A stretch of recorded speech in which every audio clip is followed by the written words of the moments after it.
Computer.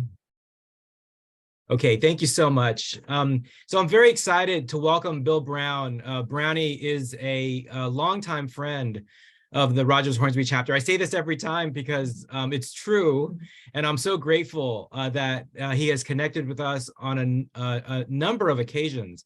He's been to San Marcos multiple times. He's joined us to tell us about his broadcasting career, to tell us about the Houston Astros, to tell us about the things that he's working on and things that he's interested in. He's also joined us virtually. He's written several books, some of which I'll mention during the course of our discussion today. And he has a new one that's out most recently from this past year about sports broadcasting that we'll touch on as well. But the big news is that less than a month ago, Bill Brown was announced as part of the class of 2023 for the Houston Astros Hall of Fame. I was very excited to get this news. Rand and I were at Minute Maid Park for Astros Fan Fest. We actually saw Brownie and his wife Diane in the hallways in the concourse around Minute Maid, and he didn't even nudge me to give me a hint. He didn't give me a wink to let me know. I remember, he said, "Oh, I didn't know that we were going to come, but here we are." I was like, "Well, I'm so glad to see you." We took a photo. I shared on the website, but that was a real thrill. But yeah, so he's going to be joining second baseman Bill Doran, who played with the Astros in the 1980s, a very popular second baseman. I remember Bill Doran very, very well. So they're going to be inducted in a pregame ceremony at Minute Maid Park in August for Hall of Fame weekend. And the accolades just get longer and longer for Brownie. He's also in the Texas Baseball Hall of Fame. In 2004, he was inducted, and he's on the Media Wall of Honor at Minute Maid Park. That was in 2011. He was also voted as the Texas Sportscaster of the Year by the Texas voters in the National Sportscasters and Sports Writers Association, now the National Sports Media Association. And so I just want to give you a little more background about Bill before we kind of open this up. Bill, this will be sort of like an interview format. I'll toss some questions your way, and hopefully they'll be the kind of pitches that you recognize and will knock out of the park, I'm sure. But Bill actually started his career calling play-by-play for the Cincinnati Stingers, a professional hockey team that was part of a professional hockey league. He also did play-by-play for the Cincinnati Reds from 1976 to 1982, so got to witness some of the big red machine. He then joined the Astros in 1987, and I found this very interesting because that's 1 year after the Astros lost to the Mets in the 1986 National League Championship Series, and it's 1 year before Craig Biggio arrived to the big leagues. So, Bill, you probably didn't know 1987 as a transition year. That was your first year, with the Astros, and you couldn't have known what was to come. But I guess looking back, it does seem like a turning of the page of the franchise from one era to the other. And I'm wondering if you could just share with us, what that was like, kind of arriving on the scene in 1987 after a very successful campaign for the Astros in 86 and in high hopes, and then not realizing, hey, there are two Hall of Fame players that are just around the corner, but no one knew it at the time. What was that like, Bill? Tell us what that experience was like. Well, that's going back a long time, but I still have pretty vivid memories, Gilbert, because I was in Los Angeles at the time, and kind of a weird thing that I really think it would take up too much time to explain, but I was working for a sports channel on cable with the Financial News Network, and you'll be puzzled by that. But anyway, it was called Score. It was called FNN Score, and we talked sports. We ran highlights and scores and things of that nature. But I really had not done baseball for 5 years after leaving Cincinnati in '82, and probably didn't expect to be back in baseball as a play-by-play guy, because that's just the way things go. I got a really good chance there to do Cincinnati games, as you mentioned, and then that came to an end, and I was taking various other sportscaster type jobs, but not doing play-by-play baseball. And so I was just so happy to get back in when we came to Houston. But heck, they hired me, Gilbert. I think it was almost the beginning of spring training. They really took their time with this search, and they had fired Gene Elston that fall. Mhm. And so they started interviewing people, and that took a long time, and they narrowed it down to 3 and brought each of us into Houston to do. They actually sprung an audition on us, which none of us expected, but they had it down to 3, and I guess they had a hard time deciding which of the 3 was a better fit for them. So they had us all do the same 3 innings of the same game on tape, and so they could evaluate us, compare us against each other on the same game. But I didn't get hired until, heck, it was almost the 1st of February. Wow. So I was having a really hard time, grasping where the Astros were in their history. I had watched, like you did, the playoff series with the Mets, which was fantastic. But at that point, I was just a sportscaster / fan. I wasn't even an applicant for the job at that point, or I would have paid a little more attention probably. But yeah, I just like you guys, and watching Billy Doran and Mike Scott and Glenn Davis and Nolan Ryan and all those guys playing one of the most fabulous postseason series ever. So when I arrived in Houston, I was just trying to prep on the fly, so to speak, and cram about this team because I just had very little chance to prepare for the season. So I didn't have any kind of sense, Gilbert, of where this team was, whether it was close to the end of an era. I was just scrambling to do each game. Yeah, it sounds like very much learning on the job. Yeah, yeah, it was. It And took, I think probably a lot of you could have done a better job than I did, especially in the beginning. But everybody was so welcoming in Houston. I had the feeling that they were going to be, somewhat patient with me while I made the rookie mistakes that everybody makes upon joining a ball club. What I did know was that everybody listening probably knew more about the team than I did. So in that sense, I wasn't going to try to tell any stories or give any background into what they already knew. Yeah. Well, one of the things, one of the books that you've written with your friend Tim Gregg about your friend Zach, right, to support the National Foundation for Ectodermal, I can't pronounce this word. Dysplasia. Yeah. Dysplasia. Yeah, thank you so much. My Baseball Journey, a sportscaster's story, the foreword by Craig Biggio, and we'll talk a little bit about Biggio here in a moment, but one of the things that I really noted in the foreword to this book is just how much he recognized how fair you were in your announcing and in your treatment of the players, and you come from like a journalism background, and that's high praise from a player, to say of a journalist or a broadcaster that, he told it like it was, he was fair. That's high praise, isn't it? I couldn't have hoped for that. And Craig's been such a good friend down through the years. Jeff Bagwell's been such a good friend. So, and not only are these two of the franchise icons, but they really treated people in the media very, very well. And I couldn't have asked for anything more from those guys than what they gave. Really. Yeah. Well, and I think them recognizing, the quality of your character and your professionalism, I mean, that plays a part, we're all human. It's sometimes not so easy to treat someone well if they're treating you badly, but they seem like they went out of their way, to recognize, how fair you were. And that's something I really appreciate. Even just from my own personal involvement in listening to you call games, that was something I very appreciated throughout the years of watching the Astros. Well, thank you. I think we all realize that most of us have played baseball at some point or another, what a difficult sport it is, how difficult it can be. And I was spoiled in Cincinnati because of how good the Big Red Machine was. But still, the players constantly talked about how hard it was to play the game. And even the Pete Roses of the world would remind people every now and then when they were giving these glowing reports about his hitting and his latest, 5-for-5 game that, hey, if you hit 300, that's a really good season. That's a lot of failure there. And so I think we all understand that. And we realize what a high level all these players perform at.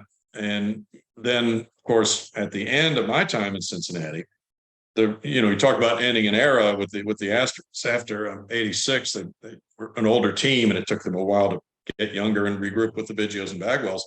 And in Cincinnati, that happened, and they lost 101 games in 82, my last year there. So I had seen that, to that extent. And, the year before, I don't know, some of you may remember the strike shortened season of 81. The Reds actually had the best record in baseball, but they did not go to the playoffs because the season was divided into halves, and they were, like a half game out of first place in the first half and maybe a game and a half in the second half. So overall, they had the best record of anybody, but the way the season was divided, they fell a little bit short in both of those halves. So it was so weird to go from best record in baseball to 101 losses. Yeah. Very, very shocking. And that, of course, always stayed with me, seeing how quickly that can happen. And boy, at the end of that 82 season, the Reds had tried to get young, and they had, but the young players did not pan out for them. So, and that makes me appreciate even more, how Biggio and Bagwell did take hold early in their careers and then on their way to the Hall of Fame. And now, we've seen these other guys come along, Yordan Alvarez, the latest, and, Bregman and Altuve and the whole group, and how successful all these young players were early in their career. That is not always the case, as we all know. Yeah. And it occurs to me, that you got to watch the entirety of Craig Biggio and Jeff Bagwell's careers. You saw them as young players trying to prove themselves. They're trying to stay at the big league level, not get sent back down, and see them have great success as the team started to improve. And then, as Bum Phillips used to say, knocking on the door and then kicking the door down. But you saw them to the culmination, getting to the World Series. But then that ebb and flow that you're talking about, you kind of saw that broke down, and talking about 100 lost seasons. Then you saw that again in the early 2000s. And then this young core, right? Many of them who are still around, led by Jose Altuve. So, it's just so fascinating to me. I could talk to you all day, Brownie. And, I just get so excited thinking about this history of the Astros. Well, and, you and I have studied it. I think probably everybody on here has studied the history of the team and how fascinating things were at various intervals of time. But this current run is something longer than I expected this team to have. And because, people have moved on, and, they've been successful elsewhere. You've had Correa, and you've had Verlander and Cole, and these are major stars on the team that left. And I remember in Cincinnati, after 1976, when the Reds won their second straight World Series, they traded Tony Perez to Montreal. And the reason was that Don Gullett, who was their ace left-handed pitcher, was a free agent that year, and they wanted to replace him with another left-handed starting pitcher. So they got Woody Fryman, who's a left-handed pitcher from Montreal, in the deal, along with a right-handed reliever, Dale Murray. And that was the first year of free agency.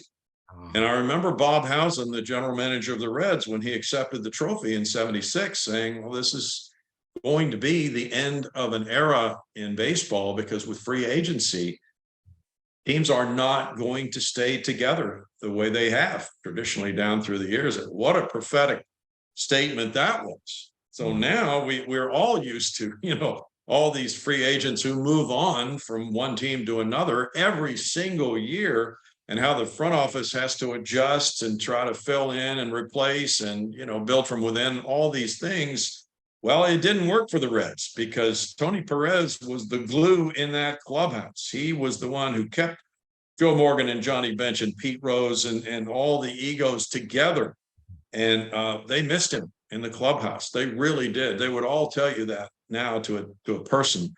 And I thought, actually, when George Springer left, that would be the case with the Astros, because when he walked in that clubhouse, he lit up the room. He started getting on guys, and he, do the loud joking and things of that nature, which wasn't really his nature, except when he got in a clubhouse. And that's what you find. You find people, when they enter a group, sometimes take on a different persona, a different personality. And this is very common in sports. But Springer was the light of that clubhouse, and I just thought they would really miss him. Altuve is a leader, but he's a very quiet leader, not at all like a Springer. So I was shocked when they did as well as they did when Springer moves on. But that's kind of the every year challenge of teams right now with free agency. Yeah, very, very much so. Because you don't know who's going to step up to fill the void. I mean, are they going to be able to? Can they compensate? Can they adjust? But yeah, I mean, it's an all-star team. If you look at the players that have left the Astros, during their World Series runs, right, since 2017, you could assemble a team that would be top notch. And the Astros have somehow figured out a way, to keep this run going. And I know you're retired now, but I know that you follow the Astros still and you watch them closely. But how much longer can they continue to do this? I've been surprised, as I mentioned, but when I look at their lineup right now, I am just scratching my head for when have I seen a better lineup than this? And I might have to go back to the Big Red Machine era. I don't know, because it's just a perfect lineup. Now, that's predicated on everybody being healthy, of course, but getting Brantley back adds to what I thought was a struggling offense at times last year. And of course, Pena shocked everybody. Jeremy Pena just shocked everybody last year. So I must give all credit to the Astros front office. In my mind, going into the season, I thought, well, I don't know what they see in him. I'm looking at a guy who's missed a whole lot of games with injuries in the minor leagues. Don't know how they can project him as a starter. I really thought that Aledmys Diaz would wind up playing about half the time at shortstop, and then ease Pena into the lineup and, nurse him along, and he'd learn some lessons that would put him in good stead. But I was concerned about his health primarily, and I really thought shortstop was going to be a problem last year. So guess what? I was watching a guy who's a rookie MVP of the League Championship Series and the World Series, and that was just astonishing to me. Yeah. So I could go on and on, but I'm afraid I'm losing some people in the audience that I don't, I'm thinking about the Dodger fan in the group and I'm thinking about others. Yeah. What I want to do is I want to transition, because Brownie, I'll talk about the Astros all day long, but let's transition to your broadcasting career, what you've done, how you've done it, what you've witnessed, all of these things. The most recent book you've written is a book about broadcasting, right? Sportscasting 101, the road to play-by-play. You've seen a lot, you announced different play-by-play sports. Dominant, of course, has been baseball, the 25 years, 30 years with the Astros. What has changed, do you think? Because there's a lot that's still the same, the preparation, the announcing, from your perspective, the fair-mindedness that you provide. But broadcasting has changed, fandom has changed, the sports media has changed, how we watch games, all of that. Can you just tell us some of what you've seen, the biggest changes, maybe some for better and maybe some not so much, that from your perspective? I can remember as a kid listening to KMOX in St. Louis, Harry Carey and Jack Buck on the Cardinals, having a little transistor under my pillow late at night. Mom would come in, say, "Are you asleep?" And that's a question that can never be answered by yes, but I think I answered yes, but nonetheless, I just was in love with the rhythm of the game on radio and the way those announcers put you there in the seats at Busch Stadium. And there weren't very many statistics given in those days. That was not a thing. It was just painting the picture. It was pretty simple compared to now.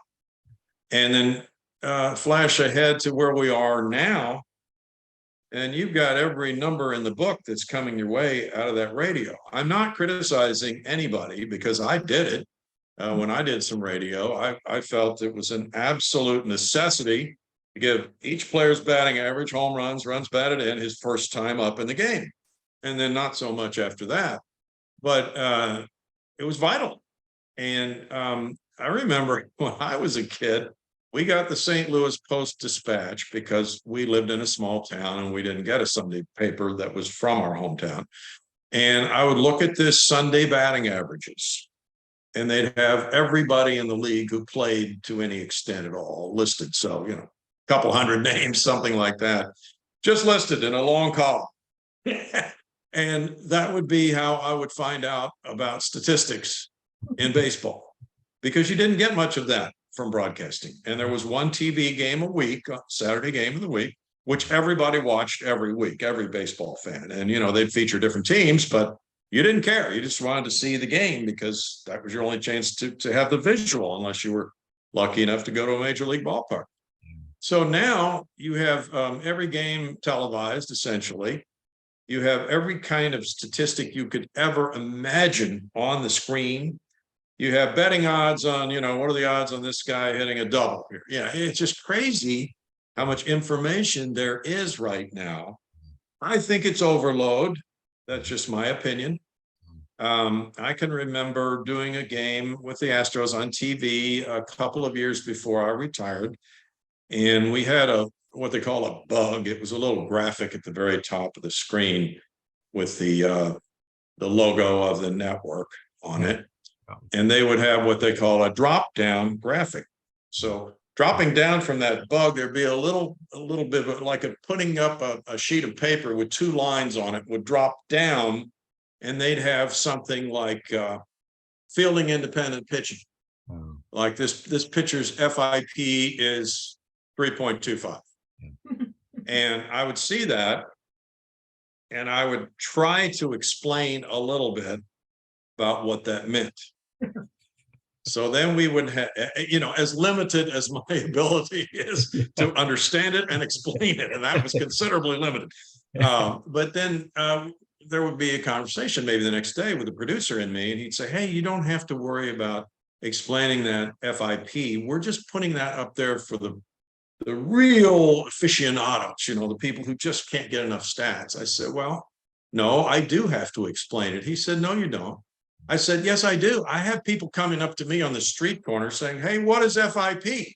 Yeah. So I said, what good does it do to put this statistic on the screen if people don't know what it means? Yeah. So I think it's overload myself. Other people may enjoy it. You've got, and this is an honest point that television producers make. All these games are on in bars. Nobody can hear the audio. So this is what we do. We put numbers up there. We put visuals up there for them, for their enjoyment of the game. All right. I'll buy into that to a certain extent. I think that's a fairly small percentage, really, of the true fans who are watching in that fashion. Mm-hmm, mm-hmm. Well, you're also reflecting the changes in what's displayed on the big board at the ballparks. El Grande at Minute Maid Park, they're adding more of those modern day statistics, the sabermetrics, so-called sabermetrics, that is just supplemental, right? So if you don't know what it is, then you probably don't even notice that it's up there. But then for the diehard fans, they appreciate seeing that because it's another way to think about and evaluate the game. So it's about giving that information. But thanks for sharing that about the sort of difference of opinion between you and the producer, because the producer, has a different role. We're going to provide this information, but again, I recognize it very clearly because I'm a former journalist. I used to work at a newspaper as a journalist, and you recognized your role as translating this for your audience. You have to tell them. You can't just put it up there and expect them to know it. So I really appreciate that, Brownie. Sure. Well, and of course, much more video replays and things of that nature. So it's gotten a lot of complexities to it from the old days of black and white television. I have to say most of them are definitely for the good. When you think about the quality of digital video and audio right now, you're talking about leap forward by miles and miles and miles from where it was at the beginning. And I've written a few articles, but it would take a lengthy book to catalog all the changes in technology in sports. And I threatened to do it one time, and then Tim Gregg said, well, that would take about 2 years of research. And I said, well, then I'm out. But no, it would be an interesting book. And just, I've talked to network directors and network producers, and I go back to Tony Kubek. Does anybody remember when Tony was on the Game of the Week? Yes. And I think Tony is responsible for the role of the analyst progressing to where it's gotten right now, because he had so much credibility with the players, having been a good player.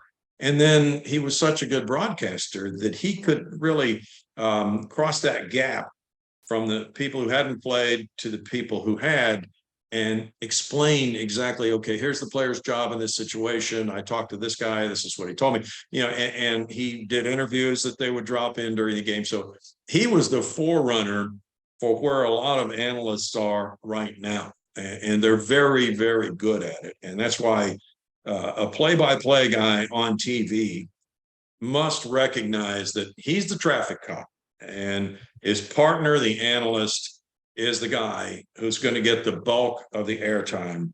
And that just goes without saying. People want to hear what the analyst has to say. And I think it makes a better telecast.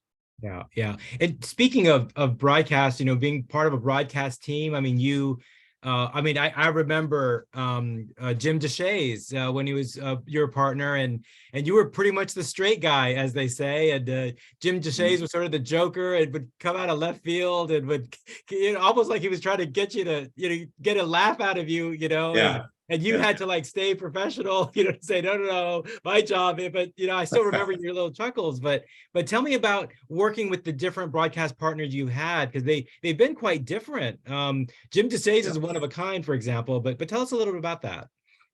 Well, of course, Larry Durker, when I got here, when I got to Houston, Bill Worrell was doing HSE home games, and Larry Durker was doing radio for the Astros home games. And then on the road, it was Larry Durker and I doing, it was mostly Channel 20 at that point. So Larry was extremely instrumental in my development as an Astros broadcaster, because he knew everything about the team. The great thing about Larry was not only was he excellent at explaining what just happened on the field, but he also was such a student of history and had been a big part of the Astros history that I didn't have to worry about that at all. And that's extremely rare for an analyst to have that kind of depth of knowledge of everything about the game. But it was easy to just rely on Larry. And Larry knew how to make use of the airtime, between pitches. He knew how to pause, pick up a story, finish a story, things of that nature, which are important. So he was, I'd say, the major reason that I was able to sort of fit in on Astros broadcasts. And then when he went down, of course, to the field to manage, Jim DeShays joined me, and we had 16 years together. And at that point, he was doing home and road. So we really worked a lot together, got to know each other. And it also helped that he had been a pitcher when I was here as a broadcaster too. We got to know each other a little bit there. So there wasn't a whole lot of need to break the ice. But the more he got comfortable with it, and he was a little bit different than Dirk in that, as you said, Gilbert, he wasn't as serious. He liked his humor. Now, Dirk liked humor too, but JD took that in a little different direction with the Seinfeld references and things like that. But I had no idea what he was talking about, but I knew it was funny.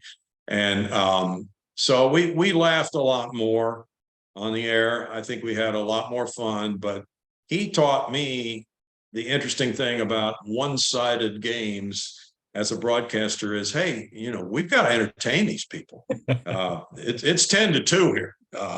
They're about to leave us in droves in terms of the game itself. So he would come up with something. He just had another gear mentally that he reached when the game got out of hand, and he started becoming an entertainer. And I had people come up to me and tell me, hey, I can't hope for enough one-sided games, because that's when he really gets funny. And I really enjoy that from him. And it was enjoyable to work with him too. And then Alan Ashby was kind of a combination. Alan was a more serious guy, but had the insights of having been a catcher. So they were all different, as you say. And it all required a little bit different pacing and timing and things of that nature. But they all did a fantastic job. Yeah. It's just been so much fun, and I want to let everybody in the group know that this isn't just going to be Gilbert's favorite topics, talking with Brownie, all these things. We're going to open it up to questions from the group. So I want you all to be thinking about those. You can drop a question in the chat, or you could also just use the raise your hand function on Zoom, and I can call on you if you've got a question. Before we turn it to that, I just want to mention again the class of 2023. This is going to be the 4th time that the Astros have done a Hall of Fame ceremony at Minute Maid Park. 2019 was the inaugural year, and then they did 2020. 2021 was wiped out, of course, because of the pandemic.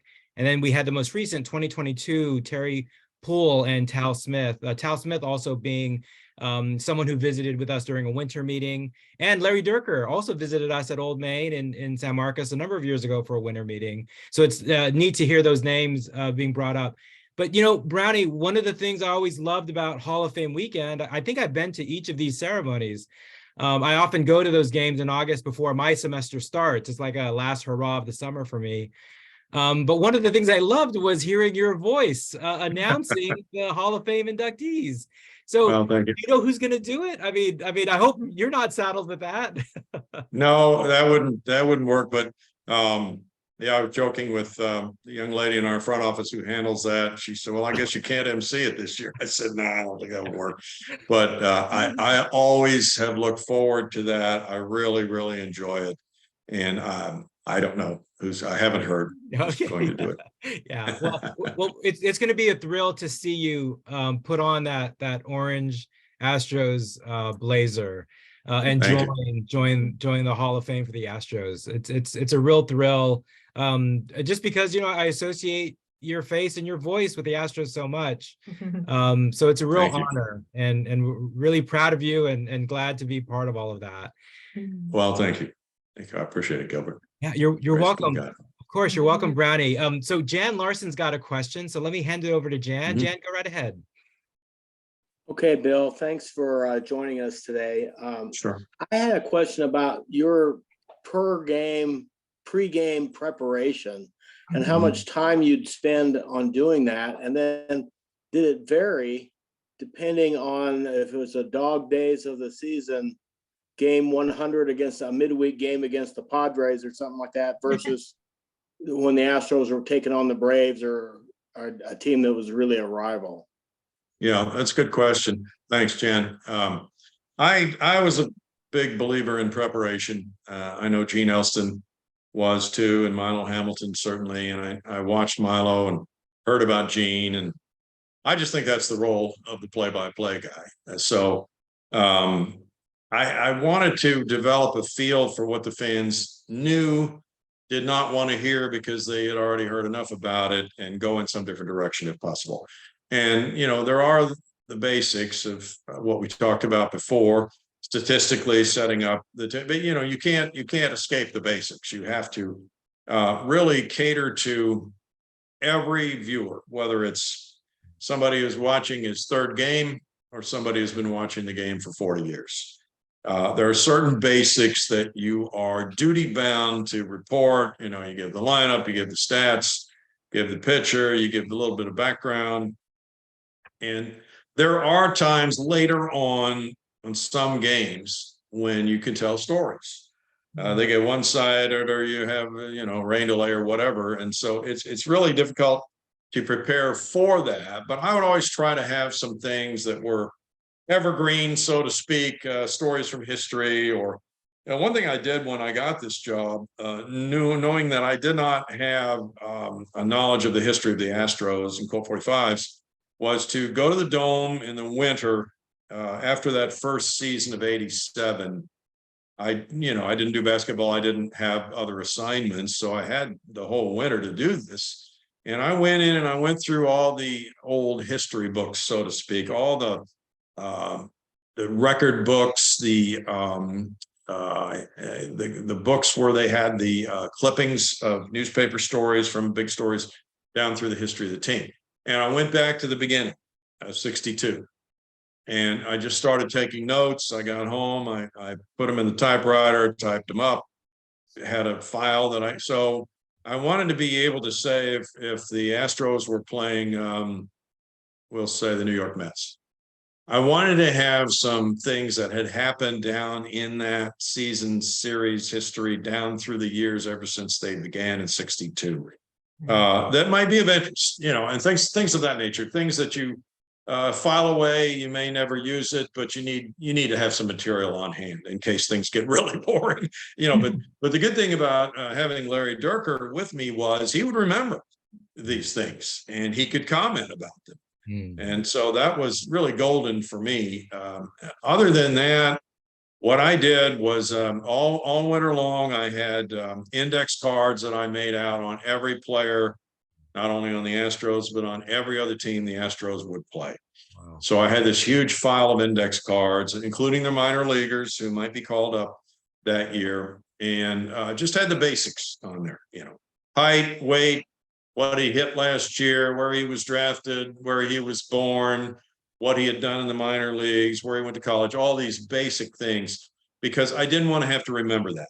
And I didn't want to have to flip through the media guide and try to look it up during a game. That's a no-no. You can't really take your eyes off the field that much at all and do a good job at this. So the index cards were perfect. I kind of copied it from some other broadcasters who did that too.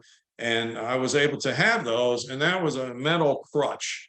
It was there if I needed it, but if I didn't, I wouldn't talk about it. And so that was part of the preparation. Then every day I would keep a record of every team in the league. New York Mets, what'd they do last night? Who pitched? Who hit a home run? I'd have one line. It'd be a one-line entry in a notebook, spiral notebook. On the Mets, I'd do the same thing for the Padres, same thing for the Giants. So when we played them, I could look back through all their games. Now, of course, that's on the computer now. It wasn't when I started, but I still preferred to do it because I would color code things and put different notes in there that were not listed in some of the websites that I would go to, like Baseball Reference. Baseball Reference is one of my favorite websites, but Baseball Reference didn't have things in exactly the fashion that I wanted to view them. So I did my own notes every day. I do, a couple hours of that. I keep my own stats on the Astros other than what the team provided us with and the league provided us with. And so it's pretty much an all day long thing, but we all know it's still like a hobby when you get to the ballpark. The prep is not so much of a hobby. The prep is more like work, but I tried to have the opinion that when I got to the park, I was having fun at that point. Because I was talking to baseball, and that's what we all enjoy. I was talking to, broadcasters on other teams and managers and coaches and the players, and we're just talking baseball. Well, I don't consider that to be work, actually. So it was pretty much most of the day type of prep. Okay. Well, thank you. Thank you very much, Bill. Sure. Yeah, great work there. Great question. Thank you, Brownie. Monty, I think is still with us. Monty, did you have a question you wanted to share? And then we'll get to Ryan's question from the chat. Monty? Okay. Yeah, great. Bill, thanks for joining us. Congratulations on being inducted into the Hall of Fame. It's great. Monty, thank you. And thank you for helping me this winter with that project, by the way. Also. Sure. Very helpful. I'm waiting for the results, so keep me posted. Okay, here it is. And I need to find, can you email me your address so I can send you one? Okay, super, thanks. Yeah, Bill and I don't want to give it away. Bill and I were working together on something related to Latin American baseball. So I just give you a brief update. The 65th edition of the Caribbean Series just finished last night. The Dominican team won. It was played in Caracas, Venezuela, so I was not able to get a visa to go. But anyway, the Caribbean Series keeps on moving on. And Great. Tigres de Licey from Santo Domingo in the Dominican Republic won the tournament. Okay. But Bill, I wanted to say, talking about changes in broadcasting, you're, as a Cardinals fan that relocated to Texas, I really appreciated your objectivity and professionalism in broadcasting games. Thank you. When, like you, I grew up listening to KMOX radio, Harry Carey, Jack Buck, Joe Garagiola. Mike Shannon, that whole team. Mhm. But when we moved here, gosh, there were these two guys named Brownie and JD that did the ball games on Fox Sports Southwest. So Mhm. that was wonderful, and I appreciate your guys' style. Miss seeing you doing games. Thank you, Monty. But great job, congratulations. I did want to throw out a quick question to you in terms of Sure. changes in broadcast, and Mhm. I'll throw a theory at you. And Mhm. my theory is that, especially watching a game on TV, once the number of broadcasters in the booth goes past 2, my interest kind of wanes. I think the Yeah. quality of the broadcast wanes. You and JD doing a game, tremendous. You know, you go to a network broadcast where you got 3 guys in the booth or however many people, it just seems like the quality of the broadcast goes downhill. I wonder if you had any thoughts on that. Agree with you perfectly. I know as the play-by-play guy, and I've talked to other guys who have been in a 3-man booth situation. It's the play-by-play guy who has to get out of the way.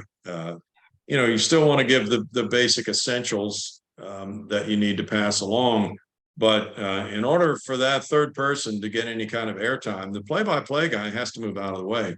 And I personally don't think it's as good a broadcast. I don't. Now, there are times when the two analysts, and they're usually former players, get into a spirited discussion and they may disagree about something, which is interesting sometimes. But overall, I find it to be difficult for, the two of them have to decide who's going to talk next.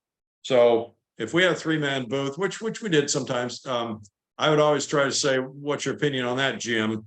And so Jim would speak first, so the other guy would not speak, and they wouldn't be on top of each other, because you're trying to maximize the time here. You just never know when somebody's going to hit into a double play and in the inning. So you don't want to have something hanging there if you could prevent it. And so the play-by-play guy really has to get out of the way. Now, that in itself is probably not that big a situation, but I agree with you. I just think for 2 analysts to try to make it work, it's difficult.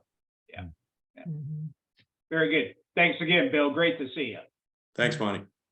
Thank you, Monty, for that question. This transitions into Ryan's question in the chat, and then we'll get to Dixie. But Ryan asks, how impactful, Brownie, do you think Tim McCarver was as an analyst? He's not working today, so who is the best at analyzing today's game? So asking your opinion about that. I think that Tim was very impactful. He really worked it very hard. He did some play-by-play with the Mets in addition to doing color most of the time. A long time, catcher for 20 years. Obviously knew how to call a game, and working with people like Bob Gibson, he knew what excellence was and how to get that from a pitcher. I think that Tim was one of the iconic guys. A lot of people felt that he overtalked. I think that I would agree with that at times, just as a viewer on postseason sometimes. But I understand, guys get pumped up to work and they want to talk. They spend a lot of time on preparation and they want to get that information out on the air. The key is, and I was guilty of this, especially when I started with the Astros the first few years. If I had some little nuggets, we'll say, that I thought were really interesting, I wanted to make sure I got them on the air. So I would put them on the air, but the timing was not always good. And it just falls flat if you're not mentioning this at the right time, whatever it is. And so the more I was on the air, the more I relaxed about it. And the more I understood, hey, if you don't get this on the air today, it's okay. It's fine.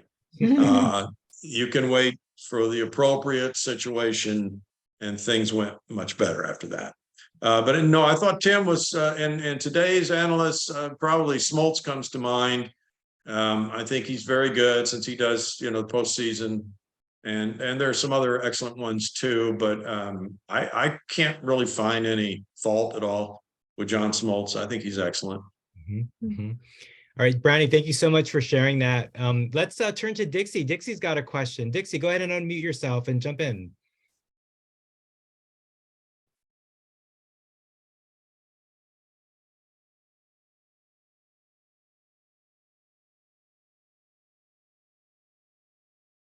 Yeah, there should be a mute button down toward the bottom. You just need to unclick it.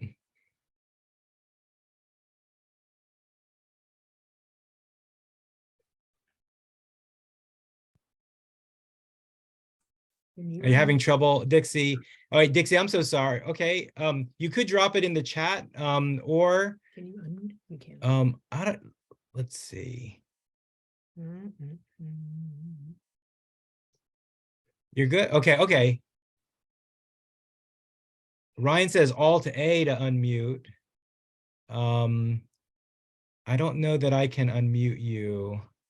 I'm so sorry, Dixie. If you want to put it in the chat, we could get your question that way, as an alternative. Okay, Oh, okay. it doesn't have a QR. Oh, I see. Okay, okay. Dixie, I'm so sorry. I don't have the power to unmute you from my side. But hopefully we can try to get you in here. Maybe you can work through that and figure out how to turn your mic on. Hey, Gilbert, Yes. Yeah, Sai, go ahead. maybe he could write his question on paper and hold it up to the camera. Uh, I don't I know. was thinking that too. yeah, I mean it's possible depending on how long the question is. Yeah. Yeah, Ryan, yeah, it doesn't look like Dixie has a keyboard, so those usual keyboard shortcuts aren't going to work here. But let me, you mentioned Bill, you mentioned Milo Hamilton, and of the inductees to the Astros Hall of Fame, there are 24 current ones. You and Billy Dorn will be 25 and 26. So that leaves only 2. You're only the second Astros broadcaster to be added to the Hall of Fame. Tell us a little bit about Milo Hamilton. I mean, I remember Milo, and I remember, Larry Durker kind of playing some tricks on Milo. I mean, he shared those stories with us, but Milo was very much the radio voice of the Astros and kind of solidly connected to the Astros and had some iconic calls, through his history as well. Hank Aaron's home run coming to mind. But what was it like working with Milo Hamilton? Tell us a little bit about that, if you could, Brownie.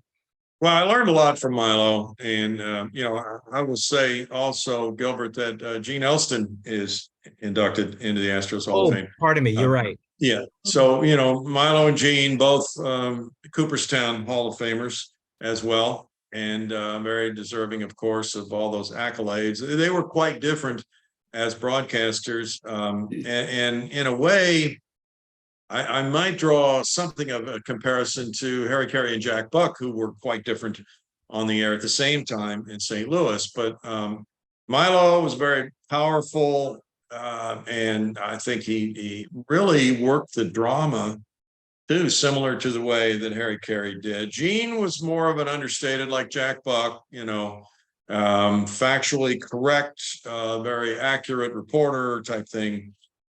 So I would say Milo was excellent in every way. And when I was around him, even though we weren't really on the air together on games, he was on radio and I was on TV, but I could see why he was a Hall of Famer. That was very, very evident.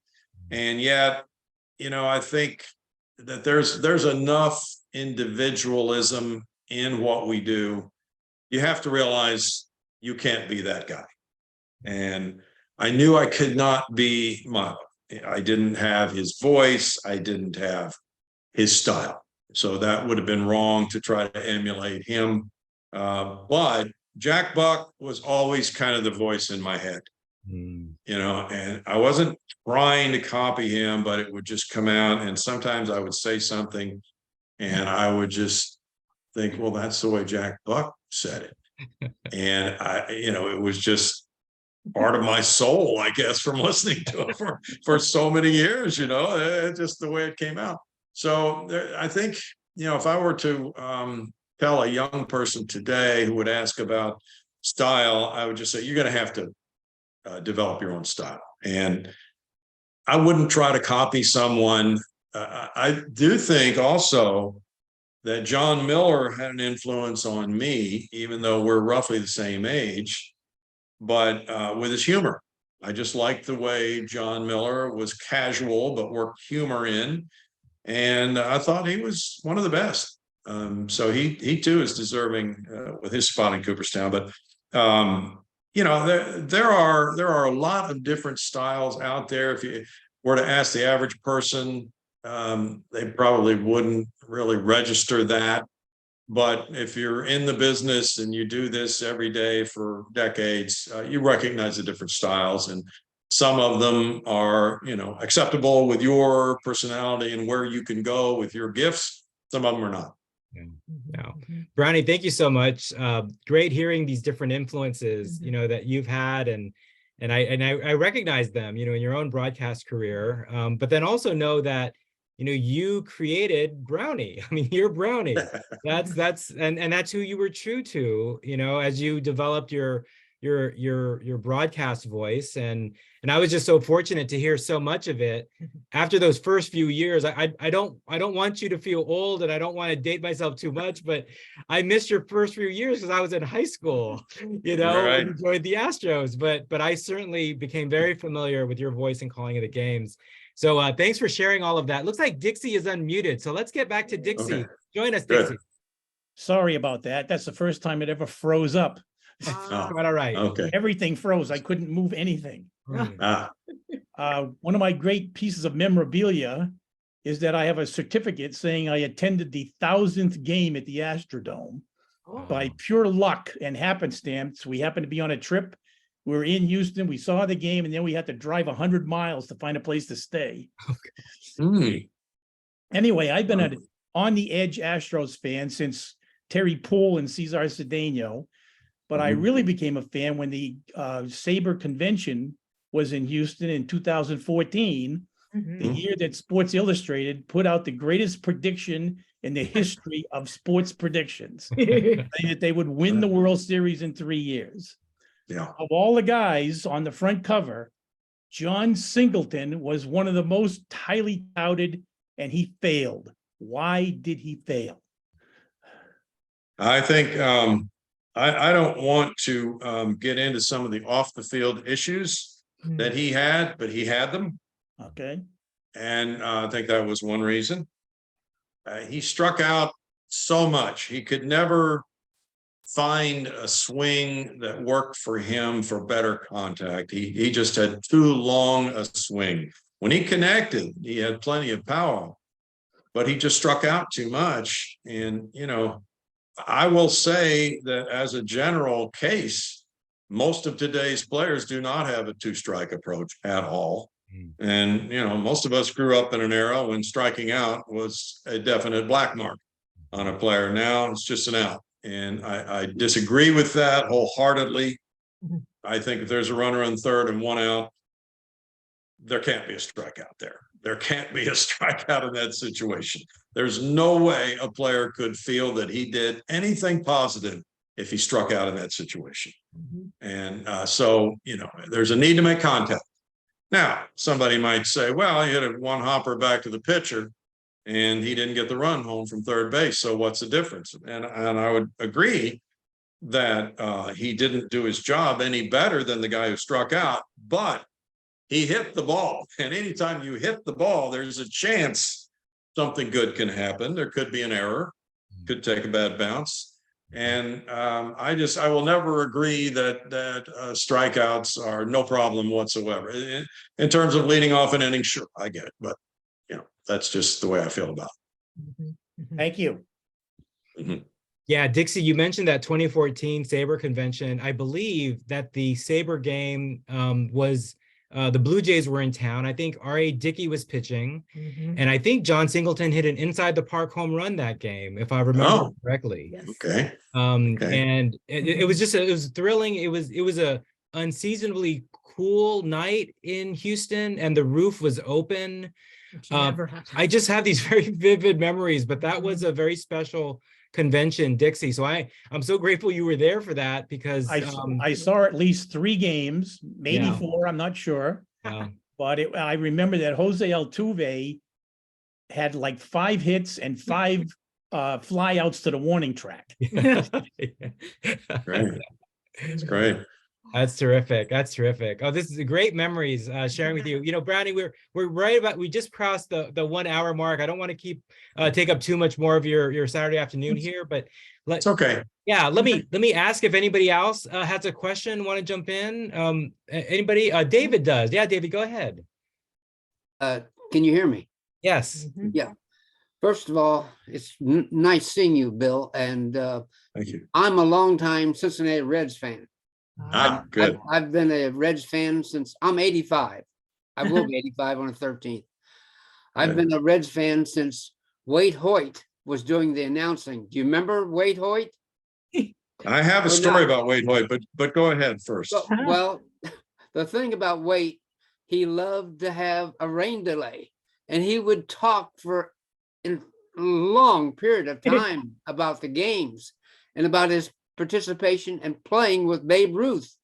Those were the most enjoyable as a kid growing up.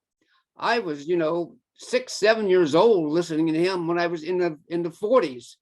Mhm. So I just wanted to bring that up. And another thing, when the Reds were on the road, they would have a teletype. They wouldn't go to the actual game. And this was all radio. This That's was right. just amazing. I just wanted to bring that up and tell me anything you know about Wade Hoyt. All right. Well, I might stretch this hour into an hour and a half with this story, Gilbert, but you let me know. You give me 5 minutes and I'll try to hold it to 5 minutes. But Thanks a okay, lot. so one of the most pleasant guys I ever met in baseball, wonderful, wonderful man. And when I came to Cincinnati, Diane and I came right after we got out of the Army, came to Cincinnati. I was doing weekend sports on Channel 5. And I would love to have done baseball, but I was not ready.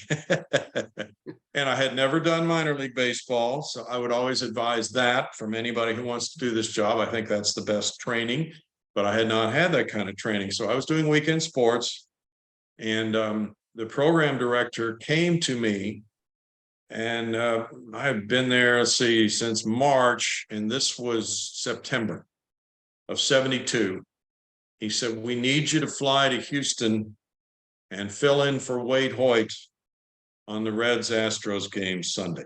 I said, "Well, what's going on?" He said, "Well, he's in the hospital and he can't make the trip." So at that point, Wade, as you mentioned, he had done radio and he had done play-by-play. And Wade was doing color on TV at that point with Tom Hedrick, the play-by-play man. And of course, my heart jumped into my throat, and I said, "Well, sure." And so I filled in for Wade, the Hall of Famer Wade Hoyt, and I'm thinking, I'm not ready for this at all. Now, I had been out to the ballpark a number of times. I had interviewed several players. I was doing a scoreboard show on our Reds TV network after the game, but I hadn't done a game. And the only thing I had done to prepare was I would take a little tape recorder with me, and I'd go out, and they told me, I was a booth announcer 3 nights a week. They said, "Hey, get out of the booth and go out to sporting events and learn what you can about Cincinnati sports." So I'd take a little tape recorder, I'd find an empty broadcast booth, and I'd get the game notes and everything. I'd go down there and I'd do a few innings because this is what I want to do with my life. But, I needed to have some experience. And a lot of times it was terrible. I listened to the tape. It was absolutely terrible. And I would be more determined the next night I went out to do a better job. But I really was not ready for this. So I got on the charter and flew to Houston with the Reds. And at the last minute, they decided they were going to add the Friday night game to their schedule. We were not supposed to televise until Sunday. Back in those days, we only televised about 35 Reds games a year. And so they were in a position to clinch the division title that night. So they added, to add to all the angst and all the drama, right? For Brownie trying to figure out how to do baseball. So I sat down with Tom Hedrick, the play-by-play guy, before the game, and he said, "Have you ever done baseball?" I said, "No." And so that told him right away the challenge that he was facing that night.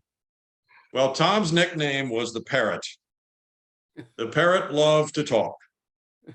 And that was a positive for me because he could talk as much for two people. Yeah. And I wouldn't have to talk.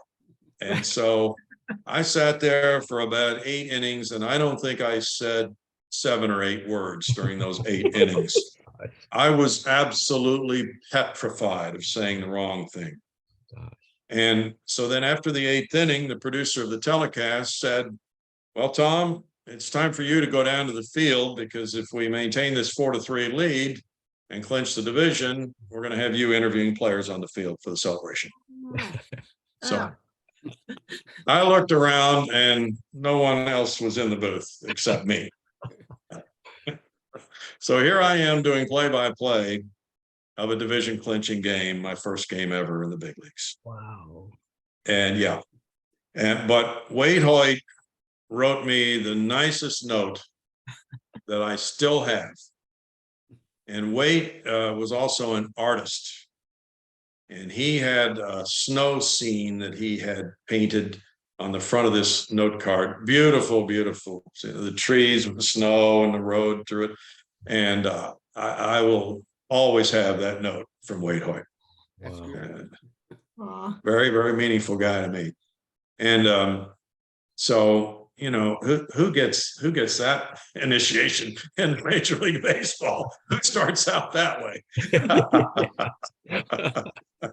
That's incredible. I mean, and you know, like, I'm wondering if down the road, Brownie, are you considering like an audio book of Brownie's lost tapes of your early broadcasting as part of Sportscasting 101? Oh boy. I would be ashamed to have kids listen to that tape, you know, all those tapes. I would be too embarrassed to have them listen to that. Except that as an example of, hey, no matter how bad you sound, you might be able to get to go someday. You obviously made it through the 9th inning of that game. How were you feeling when it was over? I don't think I was feeling anything. I think I was numb. What happened was our closer, Clay Carroll, walked the bases loaded with a 1-run lead. Oh, And he still got the final out. So just one of those stories that you don't hear very often. They were not going to let you go quietly that night. No, but the other thing about Wade Hoyt I want to tell you was he did something that I don't think any other broadcaster has ever done. And you may have read about this. When he did the radio play-by-play, he did it in the past tense. Yeah. So he would say, Lynch hit a ground ball to shortstop, Mion moved to his right, and he threw him out by 2 steps. Right. And people would ask, well, why are you doing this in the past? He said, because it's already happened. Yeah. Yeah.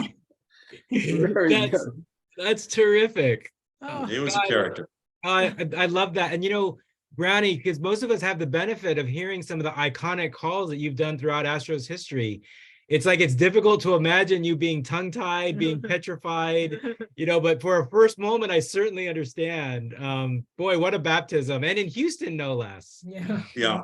And, you know, and Wade Hoyt was such a beloved figure, and people were probably trying to figure out who this other guy was, but they used to make record albums of Wade Hoyt's rain delay stories that he would tell on the radio. Yeah.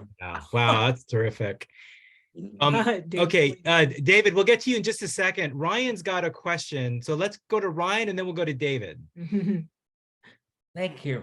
I know that Milo and Harry had similar styles, and they kind of clashed a little bit because I'm thinking because of the similar styles. But I'm wondering how you build a rapport with partners with different personalities and viewpoints. That's a great question, Ryan. Of course, I think when you're the new guy in town, the best approach is to keep your mouth shut. So that's what I tried to do. That's what you did for 8 innings, but it didn't work, did it? Can be done. Well, and I would be very honest with you and tell you that of all the broadcasters I knew, probably Harry, and I didn't even know Harry, but Milo and Harry, their egos were probably near the top of the list. I will say that. And there's nothing wrong with that.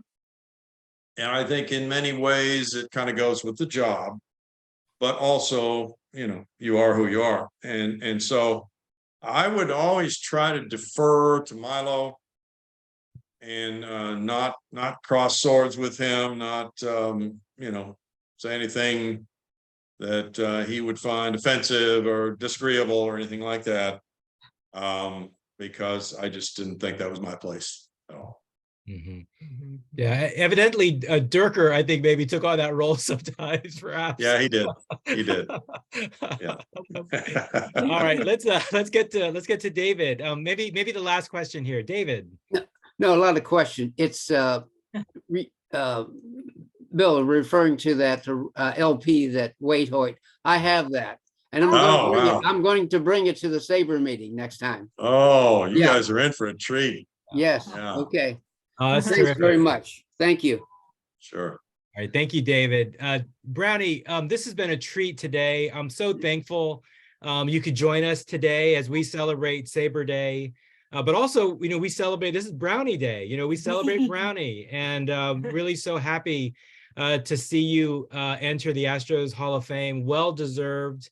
And we could just go on and on with the great stories. And a lot has been written, about some of your iconic calls and things like that. But I really wanted to talk about these other things and not dominate this too much, as I can do sometimes when we're talking about the Astros. But I loved hearing about, your broadcasting start. I hadn't heard that story about that baptism of fire. So I really am so glad David asked that question so you could tell that story. But then also, just your broadcast style and how that came to be. You're sort of a finished product in my mind, because you were so polished ever since I first started hearing you. And it's so humanizing, to hear that we all go through a journey, and we're all beginners at some point, and we work at it and we get better. But Brownie, congratulations again to you. I can't wait for August. Rayanne and I hopefully will be there to see the actual induction and be part of the cheers at Minute Maid Park. So thank you very much for taking time today to share this with us today. Well, thank you. And I just want to say glory be to God for keeping his hand on our lives. And I'm very, very thankful for that. So, and thanks to all of you who joined us today. It was great to see everybody. Thank you, Brownie. Appreciate it so much. Thank you. Okay, folks, we're gonna continue with our meeting. We have Jerry Miller has a quiz for us, and don't know if there are any prizes. Maybe there's a virtual prize, or maybe one that'll be delivered next meeting. But Cy is in the room, so we need to be mindful of that. And we got to see if we can knock them off. We'll see. Bring your A game. Yeah, So, I could just shorten these proceedings by just giving the award to Cy right now. If you like. Oh, no. well, I'm reminded, Jerry. I'm reminded of the story. We don't I have didn't Ryan win here to last pass time. up pencils, but if everybody wants to get their scorecards ready, then I'll go ahead. Yeah, Jerry. So Yes. I'm reminded of this story about Larry Bird going to the NBA All-Star break, and I guess they had their 3-point shooting contest, and cocky Larry Bird, as he was known to be, walked into the locker room and said, "Okay, so who's playing for second?" He would say, and Cy would never say such a thing, because Cy's so gentlemanly and nice and modest. He would never say such a thing.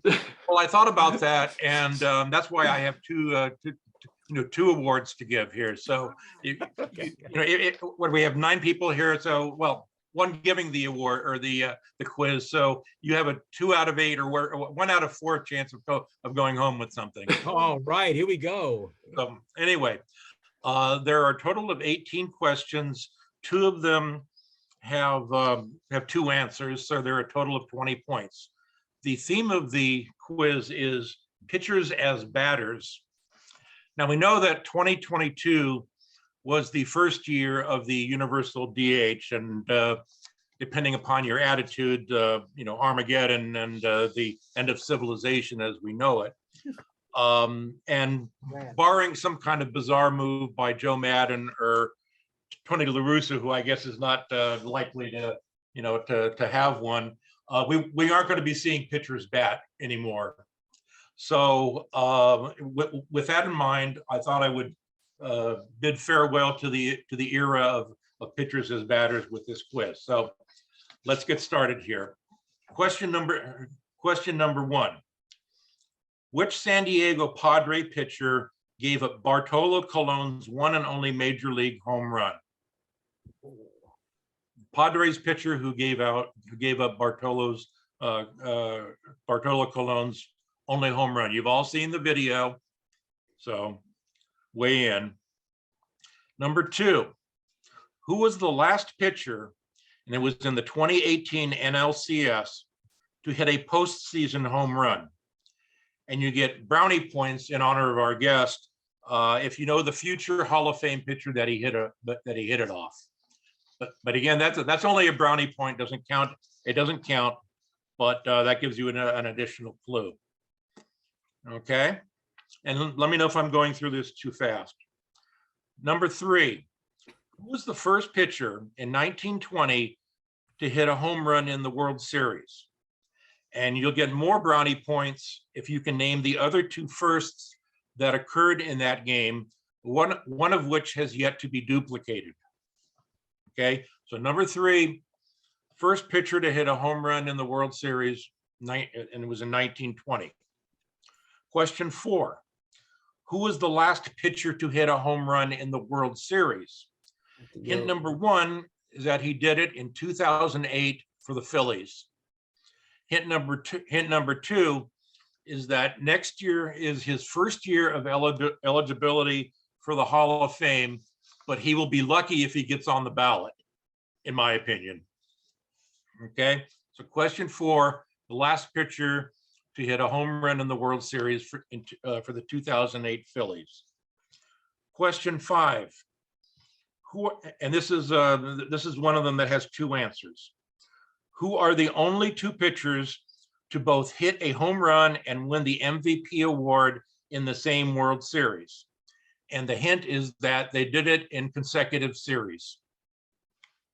So question five, the only two pitchers to both hit home runs and win MVP in the same World Series. Question six, which San Diego Padres pitcher was the last to hit a walk-off home run? And because I feel bad about it, I'll even give you the year. It was 1986. Last last pitcher to hit a walk-off home run, 1986. Question seven, who is the only pitcher to hit 2 grand slams in a game?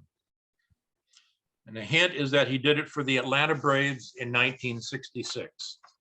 And so I expect some of you old timers to get this one right. Yeah, well, there you go. Okay. Question 8. Who holds the career mark for most home runs hit as a pitcher? And the hint, and by the way, all of these questions exclude Shohei Ohtani because he screws up the entire quiz. But who is the only who holds the career mark for the most home runs hit as a pitcher? The hint is that he's not in the Hall of Fame, but his brother is. Okay, so that was question number 8. Question number 9. Within 3, how many of his 714 home runs did Babe Ruth hit as a pitcher? Okay. How many home runs did Babe Ruth hit as a pitcher? The next question is a related question, number 10. Within 20, what number home run of Ruth's 714 was his last hit as a pitcher? So somewhere in the 714, pick the number of the home run that was hit as a pitcher, and you've got 20 home run, 40 home run leeway there. Okay. Question 11. Name the Hall of Fame pitcher that twice hit 7 home runs in a single season. Hall of Fame pitcher that hit 7 home runs twice in a single season. Question 12. Who was the first American League pitcher to hit a home run after the adoption of the designated hitter? And hint, his son now plays in the major leagues. So this would be back in, not in 2022 when the National League when we had the universal DH, but back when the American League first established the DH. Okay. Question 13. Which Baltimore Oriole was the last American League pitcher to hit a home run as a pitcher? And again, not counting Shohei Ohtani. So an American League pitcher who was a pitcher at the time he hit and hit a home run. Okay, that was 13. Question 14. What pitcher hit 2 home runs while pitching a no-hitter the same day? And the clue is that he was traded on separate occasions for 2 different Hall of Famers. So a pitcher who hit 2 home runs while pitching a no-hitter. Question 15. Which Astro, and again, which Astro was the last pitcher in Game 5 of the 2021 World Series to bat in a major league game prior to the adoption of the universal DH? So in other words, who was the last hitting pitcher other than regular, or the other other than the whatever freak show comes up later? But this is prior to the adoption of the universal DH. And the hint is that another Astro pitcher batted in the same game, but did so as a pinch hitter. Okay, question 16. Who are the only 2 pitchers, and this is the second one that has 2 answers. Who are the only 2 pitchers to hit 2 World Series home runs in their career? Hint number 1, both of them played for teams named after birds. And hint number 2, one is a Hall of Famer. The other had a lasting impact on the game for very different reasons, and only after he retired. So again, 2 pitchers who hit 2 home runs career in World Series. Question 17. The player with the most at-bats against Nolan Ryan without striking out is Julian Javier with 16. This pitcher, however, is close with 12. He won 2 Silver Slugger awards. The clues are there are 3 clues. Okay, for the pitcher who batted 12 times against Nolan Ryan without striking out. First, he won 2 Silver Slugger awards. Second clue is he once beat out Ryan for the Cy Young Award, with Ryan finishing 4th. And the third is that his name has been in the news recently. Okay, pitcher who batted 12 times against Nolan Ryan without striking out. And the last question, number 18, speaking of the Silver Slugger Award, who is the only pitcher to win it more than 3 times? And he won it a total of 5 times. And the hint is that he did it 5 times in a row for 4 different teams. Only pitcher to win the Silver Slugger Award more than 3 times. And I'll be happy to repeat any of the questions if anybody needs it.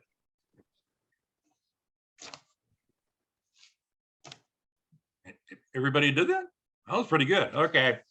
All right. So let's go to the answer. The question, and feel free to pipe up if you think you know the answer. Question 1, which Padre pitcher gave up Bartolo Colon's one and only major league home run? Anyone? The answer is James Shields, former Royals pitcher. Big game, James Shields. Big game, James. I think that was James Worthy, but whatever. Sir? Yeah, you know how the White Sox got James Shields? They only had to give up Fernando Tatis. Okay, well, that didn't cost them very much. Okay. Number 2, last pitcher to hit a postseason home run. It was in 2018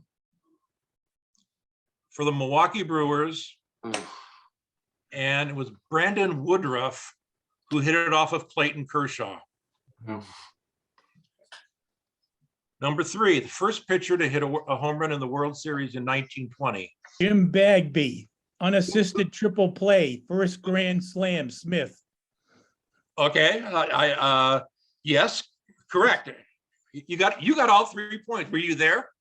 I think so sometime. Oh, okay. But if you didn't hear, Jim Bagby hit the home run. Elmer Smith hit the first World Series grand slam, and Bill Wambsgott turned the first and only unassisted triple play in the World Series in 1920. And what stadium was it at? For anybody? Cleveland's Municipal? No, Cleveland's no. League Park? League Park? It was at League Park, which, by the way, still stands. Yes. Sort of. At least they still have the ticket booth out there. If you're ever in Cleveland, it's worth the trip. They have a museum there. Well, they rebuilt the whole stadium. Well, they rebuilt rebuilt the the field, whole not the stadium. It's like stadium, but they rebuilt AstroTurf the now, field. which they didn't have in 1920. But the ticket booth there is the original from 1920. It's also where Babe Ruth hit his 700th home run. Definitely worth the trip. Question 6. Which Padres pitcher was the last to hit a walk-off home run in 1986? Question 5. Question 5. Question 5. I'm sorry? Wasn't there a question 5? Oh, I'm sorry. Oh, Well, yes, we're- okay. we're on question Question 4. 5. Who are the only pitchers to hit a home run and win the MVP in the World Series? Padres and Larson? No. Gibson and Lolich. Bob Gibson. Yes, Monty got it. Bob Gibson in 1967 and Mickey Lolich in 1968. Jerry, what was the answer to number 4? Number 4 was, I'm sorry. Well, okay. I'm sorry. I really jumped ahead here. Hopefully people are able to keep track. The last pitcher to hit a home run in the World Series was Joe Blanton for the Phillies in 2008. So we have Jim Bagby is number 3, Joe Blanton is number 4, Gibson and Lolich is number 5. Number 6, who was the last Padres? Who was the last pitcher to hit a walk-off home run for the Padres in 1986? I'd be surprised if anybody got this. It was Craig Lefferts. Number 7, who was the only pitcher to hit 2 grand slams in a single game? Tony Cloninger on my birthday. Oh, congratulations! Did he dedicate the home runs to you? I don't think he did, but it was July 3rd, 66. 8 RBIs too. That's a pretty good. Too bad you're not a Braves fan. Well, Jerry, that's the first one I got. Oh, really? Wow. Oh, I may need to mail these things to Dixie in near Fenway Park, or drop them off there on my way to a Red Sox game. Okay. Number 8. The career mark for most home runs hit as a pitcher. Wes Farrell. Yes, correct. Brother of undeserving Hall of Famer Rick Farrell. And he hit 35, 37. 37. Wow. And he also holds the single season record at 9. He's a very good hitting pitcher. Probably a better hitter than his brother.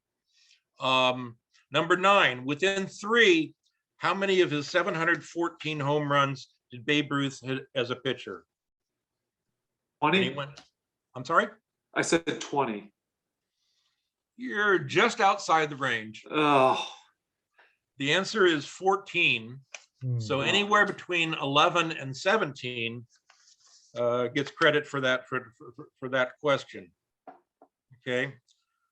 Number 10, within 20, what number of his of Ruth's 714 was his last hit as a pitcher?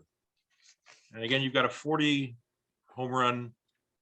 Anybody want to guess? 708. Close. Very close. 650. Nope, somewhere in between.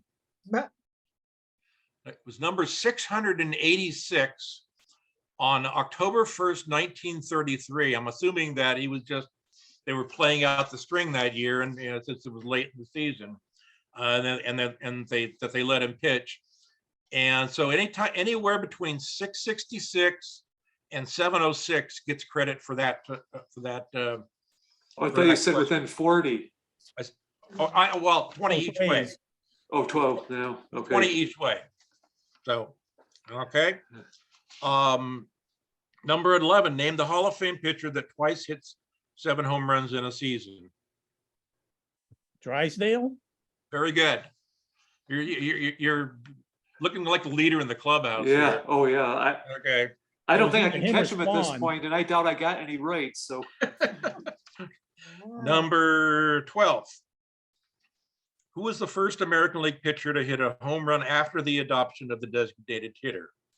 And that would have been back in the 70s. And his son now plays in the major leagues and has the same name, by the way. Anyone? Bobby Witt. Son, of course, is wait, the first Bobby Witt played in the 70s.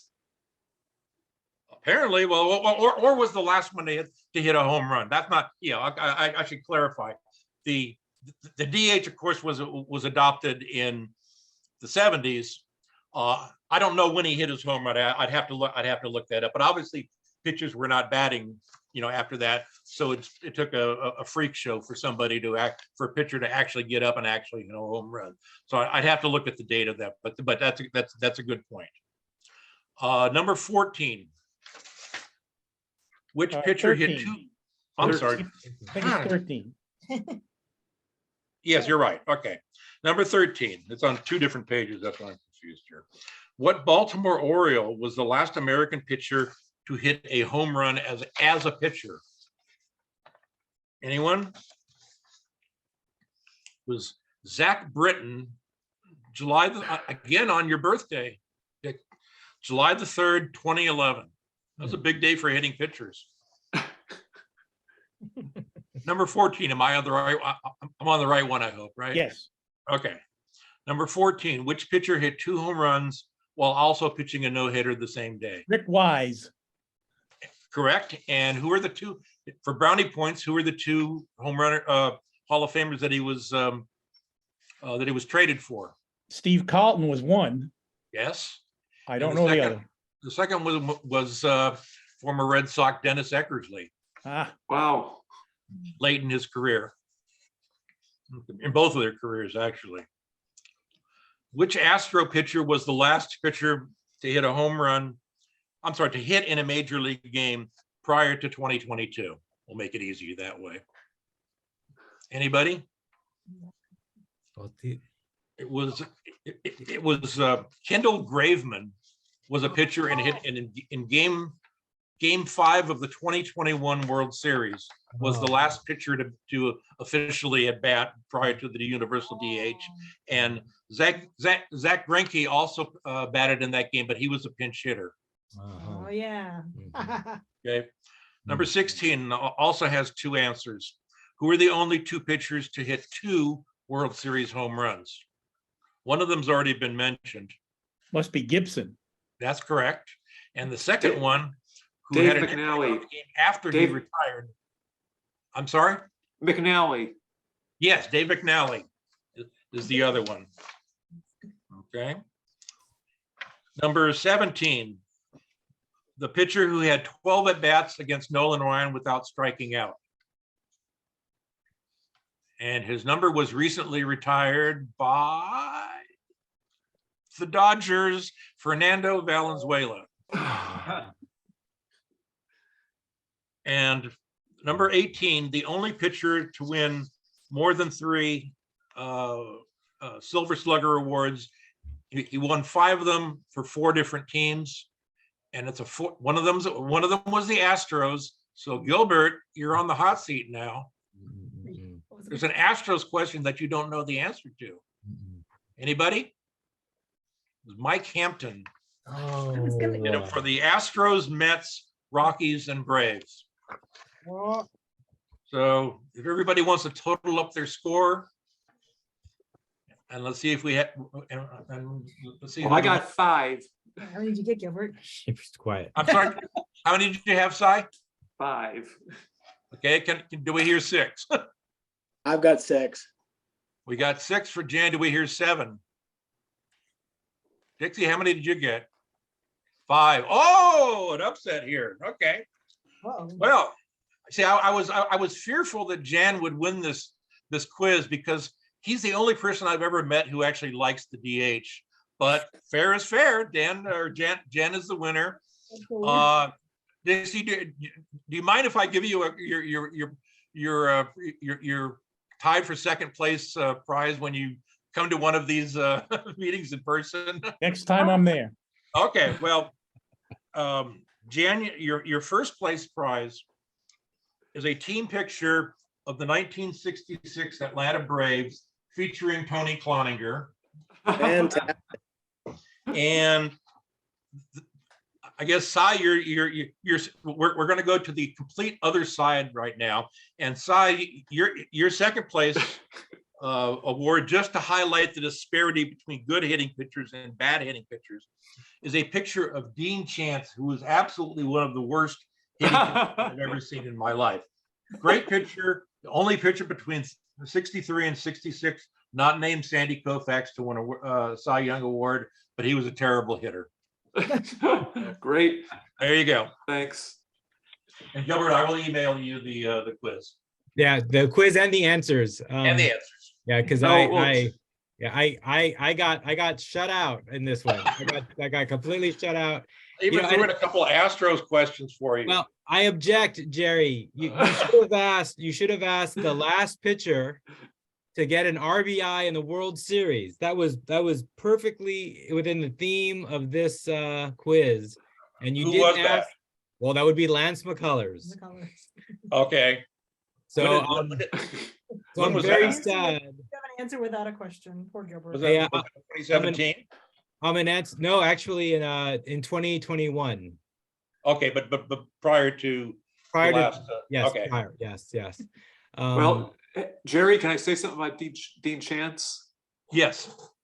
Well, you know, at Baseball Reference, they got all kinds of stats.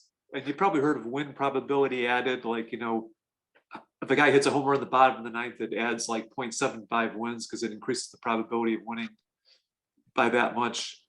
Well, they also have something called championship win probability. Okay, like how much impact did an at-bat or plate appearance have on a team winning a championship? And all the really high ones are like postseason ones, including like when there was a tie for the pennant, like Bobby Thompson's really big. But something that wasn't a playoff or postseason or regularly scheduled regular season game, he allowed the most impactful championship plate appearance ever. And it was against Carl Yastrzemski. And I think in like the last game of the year in 1967, I think he had a single to drive in 2 runs to put the Red Sox ahead. And then they beat the Twins to win the pennant. And that was off Dean Chance. Okay. Okay. So that was a long story for a long tale for very little benefits. Well, my recollection of Dean Chance is I have to go look back in my garage because I could swear I used to keep like baseball scrapbooks with like clippings from the newspapers and everything like that. And I swear somewhere in my garage, I have a picture of I don't know what Dean Chance's batting stats were, but there was a picture in the newspaper in the mid 60s of him at bat, and I swear he looked like my mother at bat. I mean, the batting, it was the absolute worst batting stance that I've ever seen in my life, and I think that the results reflected that. Well, Jerry, thank you so much for this very interesting quiz, a very challenging quiz. Really appreciate the quizzes that you bring, and congratulations to Jan for winning. Jan, I think this means you're on the hook for next month's quiz. I'll work hard on it. Okay. Try to avoid the shutout. Yes. You know, I don't do great on these quizzes, but it's also true that I am rarely shut out. So I will go off into the wilderness and contemplate my baseball credentials. But Dixie's got something. What do you got, Dixie? Jerry, I believe you said on Tony Cloninger's home runs that he had 8 RBIs in that game. He had 9. Yeah, 9, yeah. Hmm. Oh, okay, okay. I Because the wasn't, strange thing is that he's tied with another pitcher, Harry Staley, for the franchise record of 9. Hmm. Harry Staley did that in 1894 or something, or 93. But anyway, the pitchers with Aaron and Matthews and Adcock and all those people, the 2 pitchers have the record of 9 RBIs in a game. well, they say that records are made to be broken, so there you go. Who'd have thunk it? Hey, Gilbert, if when you're going off to contemplate the quiz, you can be like Aaron Rodgers and go sit in the dark for 2 days or something. Oh, God. Or I guess you had that last week. Well, I certainly did have that last week did say with that last week. the 2.5 days, 3 days without power because of the ice storm. Yes. But you know, I don't appreciate the comparison to Aaron Rodgers, but I'll take that up with you personally later, Jerry. Although I do want to congratulate the Dodgers organization for retiring Fernando Valenzuela's number. You know, I was in junior high and I did a report for school about Fernando Valenzuela. I very much had Fernando mania fever way back then. And I remember a lot of the players on that Dodgers team, and kind of a funny thing for this Astros fan to say, but it's the truth. I love baseball way back then. The Astros have always been my team, but I liked other teams too. And I was very fond of Fernando Valenzuela. Love that Astros cap there, Dixie. Thank you very much. Yeah, Just for Fernando input, was, I was going to say Fernando is the all-time winningest Mexican-born pitcher. But Dennis Martinez is the all-time winning Hispanic pitcher. From Nicaragua. Yeah, from Nicaragua. Yeah, El not in the Hall of Presidente. Fame. Yeah. They're having a whole weekend in August to celebrate for the retirement of Fernando's. Fernando. Yeah. Yeah. I don't think they're going to retire Hideo Nomo's number though. Oh. Don't think so. I was going to mention Dean Chance was a lifetime 066 hitter, a lifetime OPS plus of -46. Oh. He batted above 100 once in his career, and that was a 150 batting average in 1963. And that was also his high water mark in OPS plus of -3. I've always wondered, you know, what would any of us bat if we we're in the major leagues during our athletic primes, and I've always thought, you take whatever the averages of the worst hitting pitcher you can think of. I mean, pitchers are still athletes, even if they can't hit. So I'm thinking, you know, could any of us beat out Dean Chance? I would like to think so, but I don't know the answer. That's about 1 out of 15 at the plate. Yeah. Yeah, and Jerry, if you go the opposite direction, you know, and consider what Shohei Ohtani has been able to do to play at a high level on both sides of the ball, so to speak, that's remarkable in and of itself as well. But this has been a lot of fun talking baseball. It was a real thrill to have Brownie with us earlier. I was so glad we recorded this so we can share this with everybody. And then the great quiz from Jerry. Got to talk about some great baseball memories and some of them personal memories that we've had of some of these players. Dixie, do you have something to add here as we're rounding out here? Last thing, Ron Herbel hit 029. Yes, he was also legendary. I think he's the worst. I remember him and Bob Buell was also pretty bad. For some reason, pitchers were worse batters in the 60s. Hey, Gilbert. Yes, I I had a question I wanted to throw out and see what people thought. Kyle Tucker, he just lost his arbitration case, and I think he's going to get paid $5 million. Is that right? That's right. Now, isn't the major league average somewhere in the 4 million range? I'm not sure. I mean, I think that's above the major league average. It's not much. And this is a guy that has had just had 2 straight years with a WAR of over 5.0, which is very good. Mhm. I mean, I'm What just was- surprised. What was his requested salary? I think it was And- 7.5. Yeah, I yeah, thought. 7.5, that's right. I mean, Oh, I'm just thinking, Was it his first or his second or third arbitration? I don't know. Yeah, I mean, the arbitrators kind of index that, first, second, third arbitration and comparable players. You think the comparable players would have raised him up? I mean, I think the Astros are going to be paying like $1 million for each WAR, and I think probably in the open market it's like probably several multiples. I mean, that's like a steal. But didn't their pitcher get like 6.5 million yesterday or something like that? Oh, I don't know. Well, I didn't see Javier, that. well, he signed to an extension, Right. 66 million or 68 million over 5 how years. long? 5 years. this was Tucker's first year of arbitration eligibility. Yeah. Man.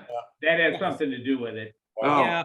but Sai, boy, it's hard. I mean, it's hard to know like what's going on behind the scenes, but I know, I mean, based on the record interviews and so forth, the Astros are engaged with Tucker on an extension similar to Oh, what they did okay. with Christian Okay. Javier. oh, okay. Because So- yeah, I'm so I not think- taking sides or anything. I just thought, wow, this is Yeah. a very high quality player so far the last 2 years, and it's like dirt cheap $5 million for someone like that. Yeah, well, I mean, Astros fans, very much want to see Tucker extended because they think he's the Okay. real deal and recognize his value. But the Astros, I mean, if they can pay him $5 million for the year, well, they'll do so because it'll allow them to put resources elsewhere. Sure, yeah. So that's just part of the business. It doesn't necessarily reflect the player's value. But Okay, well, Usually they try to like resolve them before they even get to a hearing.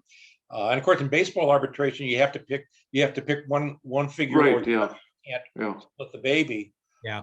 So I'm wondering, if Tucker needs a new agent or something, maybe Well, that's it. Jerry, also remember that the Astros fired James Click a few days after the World Series, and they were without a GM until just a couple of weeks ago when they hired Dana Brown from the Atlanta Braves. And apparently, Dana Brown has a reputation for locking up some of these young players. Look at what the Braves have done, locking up a good number of their high quality young players for extensions. And so a lot of Astro fans are excited because Christian Javier was signed to an extension. They're hoping the same is going to happen for Tucker.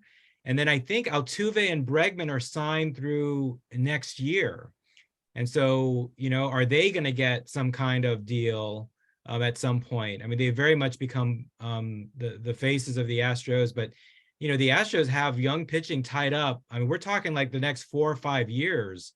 And they're in really good shape as far as who they have on their roster. And as Brownie pointed out, it comes down to health. And then we all know the playoffs are a crapshoot. Who knows what's going to happen? Well, Altuve signed through 2024. So the end of next year, right? And Bregman also. Yeah. Yeah. So I imagine there's probably going to be some attention there. I would love to see Altuve play the rest of his career with the Astros. But Well, he might, but not at the salaries they're paying him. right. Loose Same for ends. Bregman. Bob Bregman, Buell was 3 times better. His average was 0.89, It's still pretty bad though. but 3 times better than Herbal. All right, so folks, we plan to be back in person next month. So unless Ryan and Dixie are planning a road trip to Texas, we might not see them. But Sai, I know you're in San Antonio. Maybe you can come up. But Oh, sure, yeah. what we're tentatively planning, we'll make an announcement. But what we're tentatively planning is a Saturday lunch meeting on March 18th. Probably at the Hurricane Grill.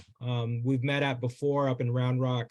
That's the tentative plan at the moment. I just want to check with Ryan Pollock our webmaster and part of the leadership team, and hope that that date works for him. But anyway, thank you very much, everybody, for joining us. Great for this fun. meeting. Thanks. Lots of fun. Thank you for taking the time today. Pepper behind me on the windowsill has turned her back on everybody, so she's letting us know she's done. I hope you all have a great day. Thank you, Ryan and Dixie especially, but for everybody for joining us. You all have a great day. Bye, everyone. Oh, Kibble yeah, for the Van- kitty. Kibble has for the already- kitty.